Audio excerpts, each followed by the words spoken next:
Hello दोस्तों, कैसे हैं? उम्मीद करते हैं अच्छे होंगे। दोस्तों, हम लोग का लुसेंट का सामान्य ज्ञान का इतिहास चल रहा है दोस्तों।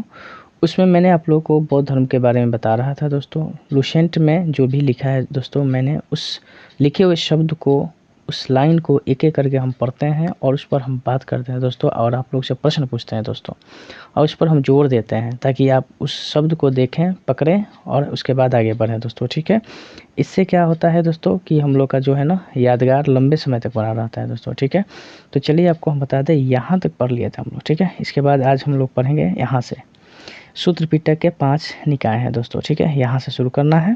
तो चलिए पढ़ते हैं। यहाँ पर सूत्र पिटक के 5 निकाय हैं दोस्तों। पहला है दिघ, मंजिम, संयुक्त, अंगुत्तर, कुद्यक है। बौद्ध के पूर्व जन्मों से जुड़ी जातक कथाएं द्वितक निकाय की 15 पुस्तकों में से एक है।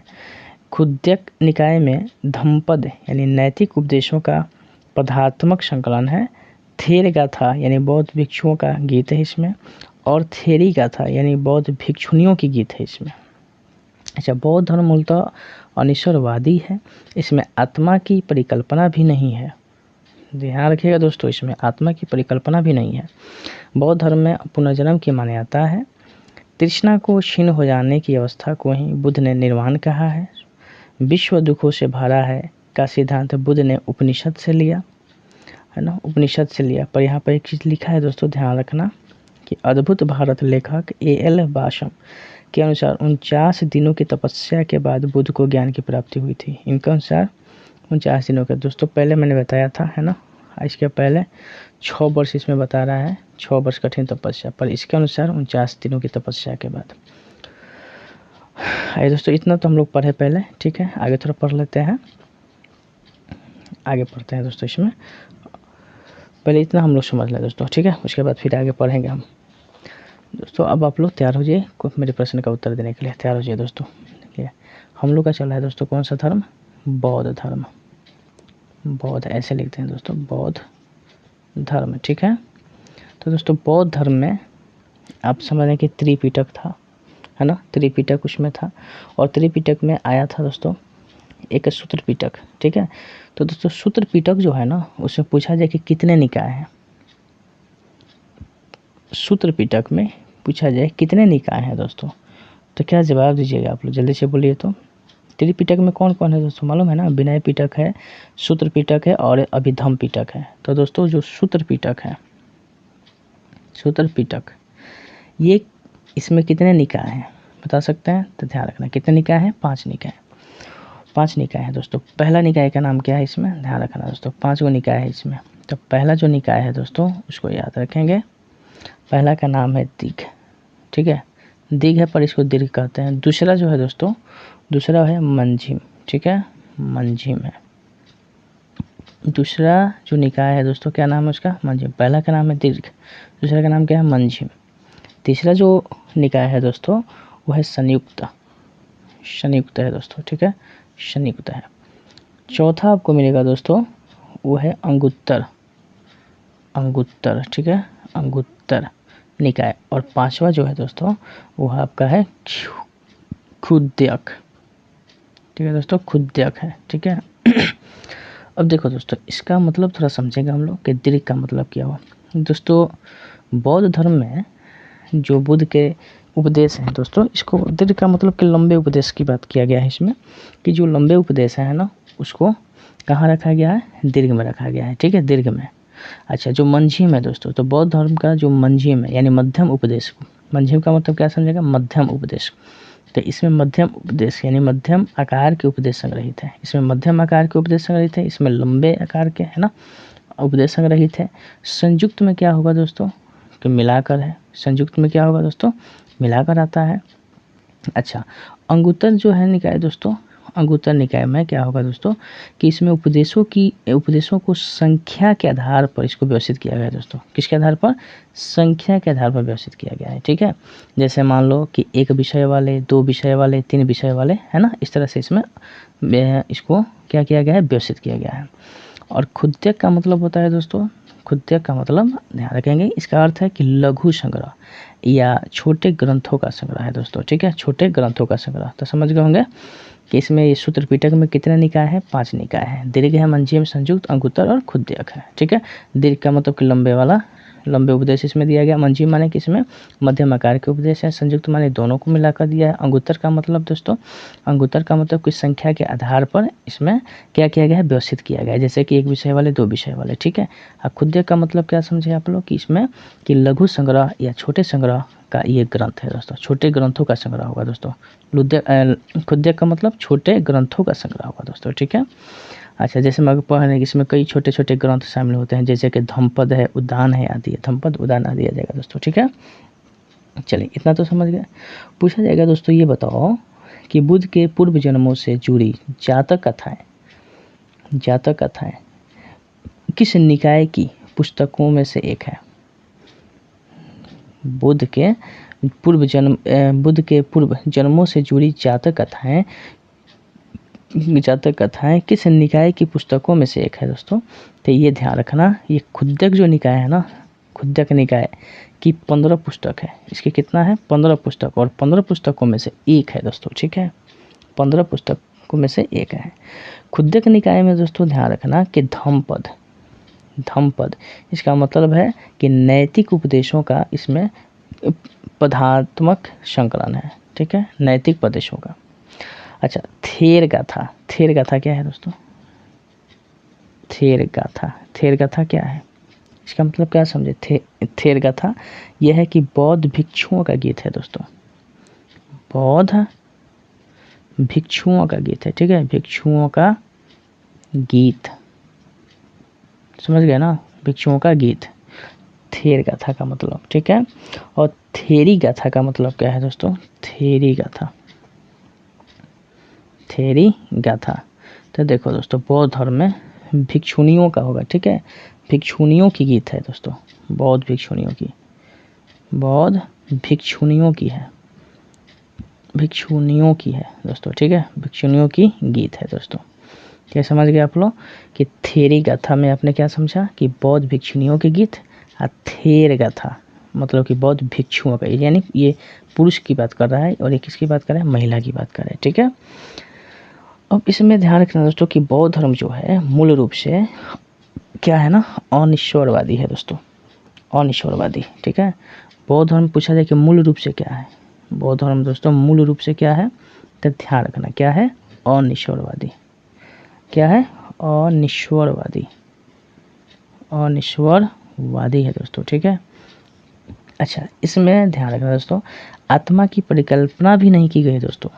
इसमें आत्मा की बात करें कि बौद्ध धर्म में आत्मा की बात करें तो आत्मा की परिकल्पना भी नहीं की गई है ना, परिकल्पना भी नहीं की गई दोस्तों इसमें। ठीक है, तो आप समझ गए हैं कि मूल रूप से क्या है? बौद्ध धर्म अनिश्वरवादी है। अच्छा, इसमें आत्मा की क्या है? परिकल्पना भी नहीं की गई है दोस्तों, समझ गए होंगे। अच्छा, इसमें क्या है ना कि बौद्ध धर्म में पुनर्जन्म की मान्यता है दोस्तों। इसमें पूछा जाए कि बौद्ध धर्म में किसकी बात कर रहा है? पुनर्जन्म की। ठीक है, पुनर्जन्म, फिर से जन्म की बात कर रहा है, तो पुनर्जन्म की मान्यता है। ठीक है, आत्मा की तो बातें नहीं है, सिर्फ इसमें क्या पुनर्जन्म की मान्यता है, यानी फिर से जन्म होगा, इसको लोग विश्वास किया करते थे, पुनर्जन्म। ठीक है, पुनर् क्या लिख दिया मैंने? जन्म, पुनर्जन्म की बात है। ठीक है, तो पुनर्जन्म की मान्यता है इसमें दोस्तों बौद्ध धर्म में। अच्छा, आत्मा की मान्यता भी नहीं है इसमें, कल्पना भी नहीं है। तृष्णा को छीन हो जाने की अवस्था को ही बुद्ध ने निर्वाण कहा दोस्तों। ध्यान रखना, निर्वाण एक शब्द है, तो पूछा जाए निर्वाण शब्द जो आया है वो किस धर्म से है? तो किस धर्म से मिला है यहाँ पर? बौद्ध धर्म से। तो बौद्ध धर्म में यहाँ पर देखेंगे हम लोग, बौद्ध धर्म में। तो पूछा है कि बौद्ध धर्म में निर्वाण का मतलब क्या हुआ?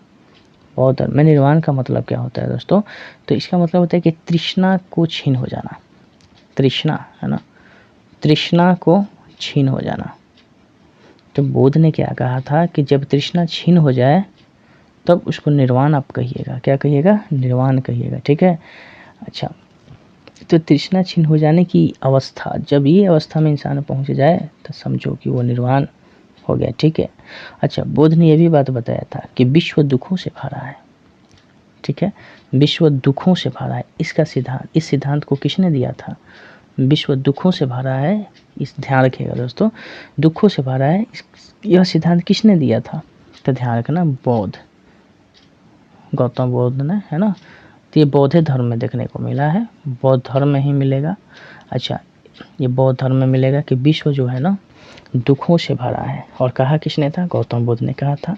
अच्छा, ये पूछा जाए कि कहाँ से लिए थे यह सिद्धांत, बुद्ध ने कहाँ से लिया? ठीक है, तो जवाब देना दोस्तों कि जो विश्व है दुखों से भरा है उसको बुद्ध ने कहाँ से लिया था? उपनिषद से।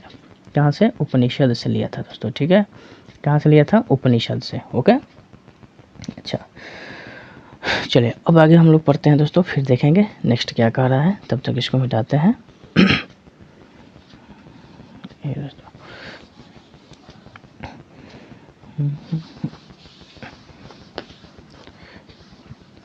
चले आगे जो है उसको फिर पढ़ते हैं, तब आगे बढ़ेंगे दोस्तों।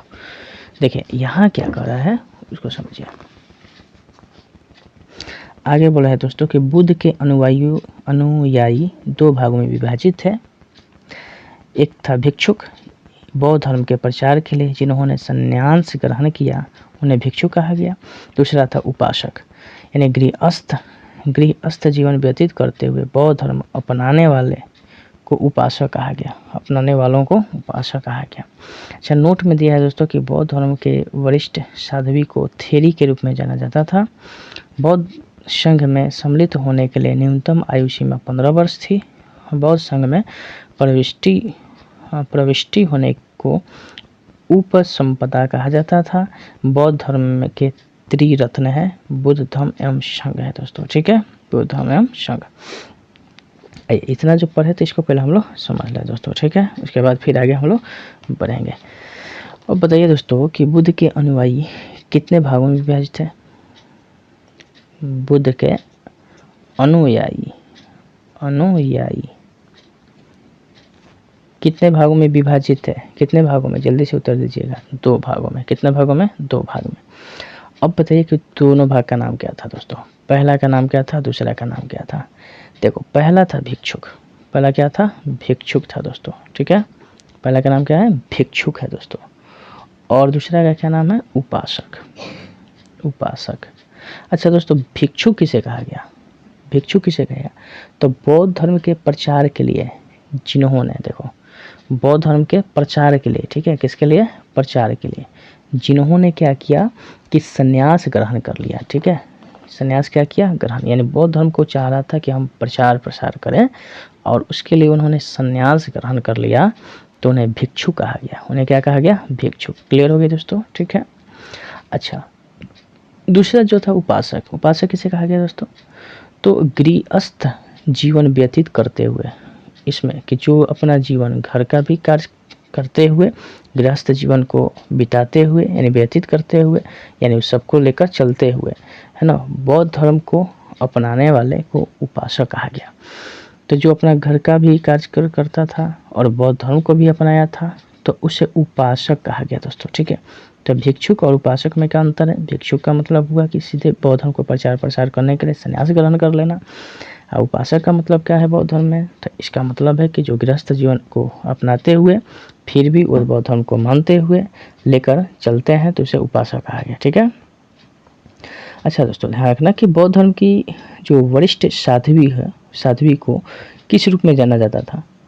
जो इसका वरिष्ठ साध्वी होते थे दोस्तों, वरिष्ठ साध्वी जो होते थे दोस्तों, वो किस रूप में जाने जाते थे? किस रूप में? तो थेरी के रूप में दोस्तों। किस रूप में? थेरी के रूप में। ठीक है, याद रखना कि बौद्ध धर्म में जो भी वरिष्ठ साध्वी थे उन लोगों को थेरी के रूप में जाना जाता था। ठीक है, अच्छा बौद्ध संघ में जो सम्मिलित होने के लिए आयु थी, न्यूनतम आयु दोस्तों, वो कितनी थी?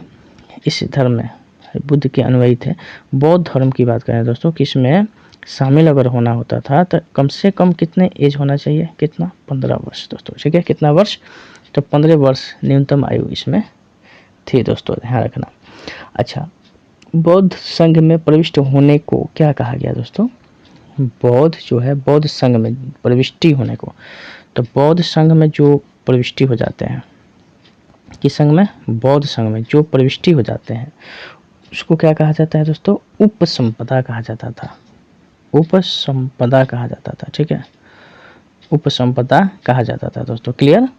अच्छा, ध्यान रखना है कि बुद्ध के कितने हुए, 2 अनुयायी, भिक्षुक और क्या है, उपासक। भिक्षुक का मतलब प्रचार प्रसार करने वाले सन्यासी, और उपासक का मतलब गृहस्थ जीवन बिताकर और बौद्ध धर्म अपनाने वाले जो भी अपनाने वाले जो लोग होते हैं उन्हें उपासक कहा गया। अच्छा, वरिष्ठ जो हुआ करते थे बौद्ध धर्म में उसको क्या कहा जाता था, थेरी कहा जाता था। अच्छा, बौद्ध जो है बौद्ध धर्म में अगर आप शामिल होना चाहते हैं तो कितने वर्ष की उम्र होनी चाहिए, न्यूनतम 15 वर्ष थी दोस्तों, है ना, बौद्ध समय के। अच्छा, ये बौद्ध संघ में पूछा जाए कि बौद्ध संघ में जो लोग क्या है सम्मिलित हो गए, प्रविष्टि हो जाते हैं, तो उन्हें क्या कहा जाता था दोस्तों, तो उपसंपदा कहा जाता था। क्या कहा जाता था, उपसंपदा। अच्छा, बौद्ध धर्म के कितने त्रिरत्न हैं दोस्तों, तो ध्यान रखना दोस्तों, बौद्ध धर्म के त्रिरत्न, त्रि माने 3, रत्न तो आप लोग समझ रहे हैं, तो 3 रत्न थे दोस्तों। कौन कौन, पहला का नाम था दोस्तों, बौद्ध धर्म के त्रिरत्न है कौन कौन, तो पहला का नाम है बुद्ध, दूसरा का नाम है दोस्तों धम्म, है ना, धम्म, और तीसरा का जो नाम है दोस्तों, तीसरा का नाम है एवं संघ। ठीक है, संघ। तो 3 बुद्ध, धम्म एवं संघ। ठीक है, ये 3 हुआ। अब बौद्ध कुछ सभाएं देखनी है दोस्तों। ठीक है, बौद्ध सभाएं हम लोग को देखना है दोस्तों। चलिए इसको हम मिटाते हैं, उसके बाद बौद्ध सभाओं के बारे में हम लोग जानने का प्रयास करते हैं दोस्तों। देखिए दोस्तों, बौद्ध जो सभाएं हैं ना, बौद्ध सभाएं आपको बताते हैं, बौद्ध जो सभाएं हैं दोस्तों, ये आपको 4 बौद्ध सभाएं देखने को मिला है लुसेंट के हिसाब से, है ना। पहला का जो है दोस्तों, ध्यान रखना, इसमें सभा देखेंगे हम लोग, समय देखेंगे, है ना, सभा देखेंगे, समय देखेंगे, अध्यक्ष देखेंगे और इसका शासनकाल। ठीक है, तो देखिए प्रथम जो बौद्ध सभाएं हुई, बौद्ध सभाएं की बात करें दोस्तों, ठीक है, बौद्ध सभाएं, तो बौद्ध सभाएं लुसेंट के हिसाब से कितने देखने को मिले हैं, 4 ठो। ठीक है, पहला, दूसरा, फिर कौन सा, तीसरा, क्या हो जाएगा, चौथा, 4 है दोस्तों। ठीक है, ध्यान रखना। अब एक एक करके समझेंगे। प्रथम जो है बौद्ध संगीति, ये सभा है, सभा की बात करें दोस्तों, प्रथम जो है, प्रथम बौद्ध संगीति जो हुआ वो कब हुआ था, तो 483 ईस्वी में। कब हुआ था, 483 ईसा पूर्व में हुआ था दोस्तों। ठीक है, ध्यान रखना, 483 ईसा पूर्व में। अच्छा, उस समय जो हुआ तो किस जगह पर हुआ था दोस्तों, तो राजगृह में हुआ था। कहाँ हुआ था, राजगृह में। तो 483 ईसा पूर्व में जो प्रथम बौद्ध सभाएं हुई, प्रथम बौद्ध सभाएं, वो कहाँ हुई थी, राजगृह में हुई थी। उस समय का अध्यक्ष जो था दोस्तों, अध्यक्ष का नाम क्या था, तो महाकश्यप था दोस्तों। कौन था, महाकश्यप था दोस्तों। और शासन किसका था, यानी शासनकाल किसका था, अजातशत्रु का। किसका था, अजातशत्रु का था दोस्तों। ठीक है, तो आप समझ गए कि जो प्रथम बौद्ध सभाएं हुई 483 ईसा पूर्व में हुई, कहाँ हुई, राजगृह में हुई। अच्छा, उस समय का जो पूछा जाए कि अध्यक्ष कौन था, तो महाकश्यप था, और अजातशत्रु क्या था, शासनकाल। अजातशत्रु का उस समय क्या था, शासनकाल था। अच्छा, जो दूसरी बौद्ध संगीति हुई दोस्तों, वो 383, 100 वर्ष इसमें माइनस कर दो दोस्तों, 383, 100 वर्ष माइनस करेंगे कि बढ़ाएंगे दोस्तों, उल्टा होता है ना। चलिए, तो आप समझिएगा दोस्तों, यानी इसमें यहाँ से देखेंगे तो माइनस दिख रहा है, 483 से कम कर दिया, यहाँ पर 383। अच्छा, ईसा पूर्व की बात करें तो ईसा पूर्व लिख लीजिएगा। तो जो दूसरी बौद्ध संगीति हुई दोस्तों, वो 383 ईसा पूर्व में हुई। अच्छा, ये पूछा जाए कि किस जगह पर हुई, तो ध्यान रखना दोस्तों, ये वैशाली में हुई। कहाँ हुई, वैशाली में हुई। ठीक है, कहाँ हुई, वैशाली में। अच्छा, उस समय अध्यक्ष कौन था दोस्तों, अध्यक्ष, तो ये सब्बा कामी था दोस्तों। कौन था, सब्बा कामी। ठीक है, अध्यक्ष कौन था, सब्बा कामी। और पूछा शासनकाल किसका था, तो ये कालाशोक का था। किसका, कालाशोक का। इम्पोर्टेंट है दोस्तों, इसको ध्यान रखना आप लोग। ठीक है, कालाशोक का शासन था। अच्छा, तीसरी जो बौद्ध संगीति हुई दोस्तों, वो 250 ईसा पूर्व में हुई थी, 250 ईसा पूर्व में। ठीक है दोस्तों, और ये पूछा जाए किस जगह पर हुई, तो पाटलिपुत्र में हुई थी। कहाँ पर, पाटलिपुत्र में। पाटलिपुत्र में हुई दोस्तों। उस पर अध्यक्ष कौन था, तो मगलीपुत्र था दोस्तों। कौन था, मागली, जो मोगलीपुत्र लिख देते हैं दोस्तों, मो अधक गलित पुत्र, मोगलित पुत्र, मोगलीपुत्र है ना, मोगलीपुत्र, यहाँ पता नहीं होगा दोस्तों, मोगलीपुत्र। अच्छा, तीस था वो, तीस है, यहाँ नीचे लिख देते हैं दोस्तों, तीस। मोगलीपुत्र तीस था दोस्तों, है ना, अध्यक्ष था। अच्छा, शासनकाल किसका था उस वक्त 250 में? तो ये अशोक का था, अशोक का। ठीक है, सम्राट अशोक का नाम सुने होंगे आप लोग। अच्छा, अब ये जो चौथी जो बौद्ध संगीति है दोस्तों, चौथी बौद्ध संगीति कब हुई? 98 ईस्वी में, 98 ईस्वी में हुई दोस्तों। ठीक है, ईस्वी में हुई दोस्तों, ध्यान रखना यही है। चौथी जो बौद्ध संगीति 98 ईस्वी में हुई है। कहाँ हुई थी? कुंडल वन। कहाँ हुई थी? कुंडल, कुंडल वन में हुई थी दोस्तों। ठीक है, अच्छा, उस वक्त अध्यक्ष कौन था दोस्तों? तो वसुमित्र अश्वघोष था दोस्तों, वसुमित्र अश्वघोष। ठीक है, अश्वघोष था दोस्तों। अच्छा, पूछा जाए कि उस समय का जो राजा था, शासक कौन था? तो कनिष्क था दोस्तों। कौन था? कनिष्क। तो इस तरह से आपने देखा दोस्तों कि ये जो है बौद्ध सभाएं जो हुई थी, कितनी हुई थी बौद्ध सभाएं? 4, है ना, 483 ईसा पूर्व में पहली, दूसरा है 383 ईसा पूर्व में, उसके बाद में 250 ईसा पूर्व में, उसके बाद 98 ईसा पूर्व में। ठीक है, सबका स्थान देख लिया दोस्तों।